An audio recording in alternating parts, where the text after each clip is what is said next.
नमस्कार, आप देख रहे हैं G94 न्यूज और मैं हूं आपके साथ अनुष्का। पटवारी ने गिरदावरी में लिख दिया खेतों को बीड़। चित्तौड़गढ़ में समीपस्थ बिलिया गांव के काश्तकारों ने मंगलवार को अतिवृष्टि के कारण खरीफ की फसलें नष्ट हो जाने संबंधी ज्ञापन दिया।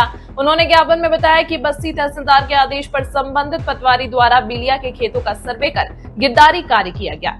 चित्तौड़गढ़ के समीप बिलिया गांव के किसानों को खरीफ की फसल में भारी नुकसान उठाना पड़ा है। भारी बारिश के कारण खेतों में बुआई के बाद ही बीज नष्ट हो गया और जगह जगह चारा उगाया। तहसीलदार के आदेश पर पटवारी ने खेतों का सर्वे किया, लेकिन सर्वे रिपोर्ट में अधिकांश खेतों को बीड़ दर्ज कर दिया गया।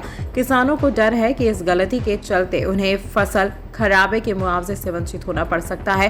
किसानों ने प्रशासन से मांग की है कि बिलिया गांव के खेतों की दोबारा गिरदावरी हो ताकि प्रभावित किसानों को उनका हक और मुआवजे का लाभ मिल सके। खेत के अंदर बीज बोया और दूसरे तीसरे रोज मतलब बारिश हुई तो खेत का बीज खराब हो गया। आज दिन तक भी पानी भरा हुआ, जिसके अंदर घास हो गया तो उसने मतलब बीड़ या पड़ बता दी पटवारी जनस्वारी करने वाले ने। अच्छा, भीड़ बता दिया आपने सब? हाँ, भीड़ बता दिया। अब आप क्या चाहते हैं? अब जो हमारे फसल का बोई हुई है उसका नुकसान चाहते हैं, मुआवजा। अच्छा, तो उन्होंने भीड़ लिख दिया पटवारी जी ने आपके इसमें? आप क्या मांग लेके आए आप? हम बिलिया वाले समस्त ग्रामवासी हम आए हैं कि जो अभी आपदा बारिश के हुए नुकसान के आंकलन के लिए मुआवजा के लिए आए हैं सभी किसान। हमारी ये मांगे है कि सभी खेतों में महंगे भाव से मक्की, सोयाबीन, मूंगफली सभी बादी और बारिश ज़्यादा होने के कारण खेतों में पानी भर गया, सभी फसलें नष्ट हो गई।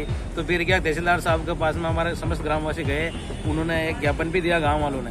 वहाँ रिपोर्ट तहसीलदार साहब पटवारी जी को भेजा। पटवारी जी मौके पर आकर गाँव वाले बोल रहे हैं कि भाई उनमें बीड़ लिख दिया। उसे किस में जो फसल लिखनी थी बीड़ का मुआवजा कम बनता, लोगों को भरपाई नहीं होती, इसलिए पटवारी साहब को आदेश कराया है कलेक्टर साहब या तहसीलदार साहब और गाँव की जो भी जमीन लोगों की गलत लिखी हुई है या उसकी किस्त चेंज कराए, उसे बंजर या पड़त नहीं बताए और फसल बताए, उसे लोगों की मुआवजा मिला और भरपाई हो जाए।